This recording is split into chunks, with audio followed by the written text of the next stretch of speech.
I'm the developer of Jesben slow cooker sauces, and I'm really excited to show you today how quick and easy it is to make a delicious brisket that your family will love, or your company for that matter.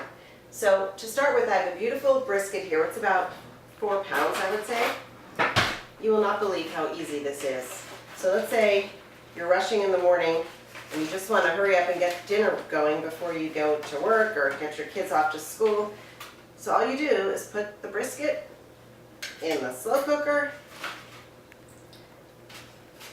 open up the Jesben. This is the original barbecue. Save the recipe usage booklet for browsing later. Pour the sauce right on top. And it's a sauce like you're not used to seeing. It's full of onions, and you can see little specks of pepper and paprika. It smells really good already. Put on the lid, set it for 4 hours on high or 8 hours on low, and that's it.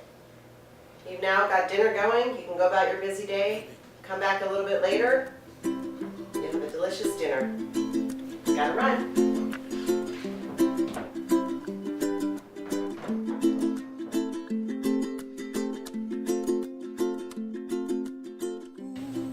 Hi, I'm Susie of Jesben Slow Cooker Sauces, and I want to show you how the brisket turned out that we started this morning. So let me take the lid off here. Oh, I love the way that smells. It's not enough that the whole house smells great, but when you take the lid off, you really smell it. Okay, so now I'm going to slice the brisket, and I'll show you how I do that. First thing I do, sometimes this piece of extra fatty meat is already gone, but usually it sits on top, and I like to get rid of that. And it's really nice with brisket because after you cook it, you can see the fat and very easily slice it right off. But I like to cook with the fat on. For one reason, it just gives it nice flavor.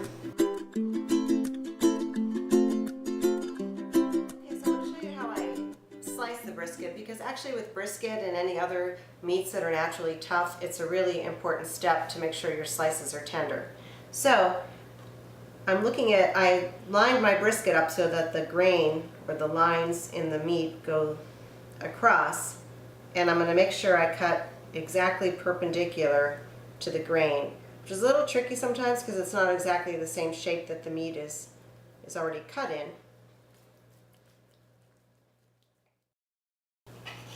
This is going to be such a good dinner.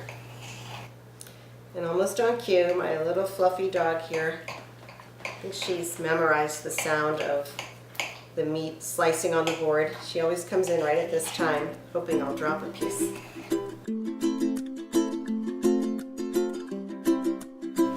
Okay, so just finishing my last slice of brisket here.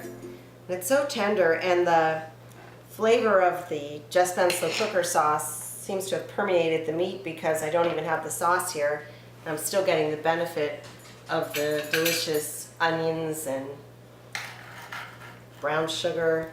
So now I'm going to transfer it over to the serving platter.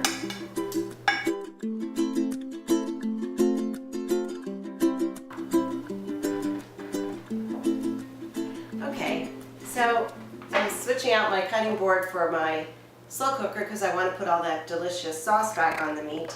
But I did want to show you how nicely the meat browns in the slow cooker, even without doing any sauteing or browning beforehand. If you'll recall, all I really did was just plunk the meat right in the slow cooker, and that was the end of it. And now I'm just going to ladle the sauce back on. Oh my gosh, that looks so good. So I'm just adding the finishing touches here.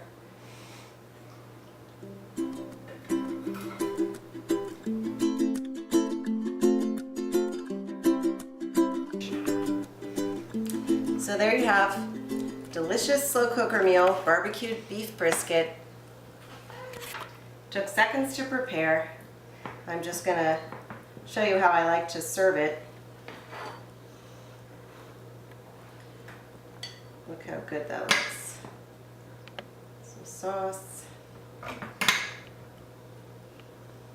onions and tomato chunks. And who doesn't like barbecued beef with some mashed potatoes? There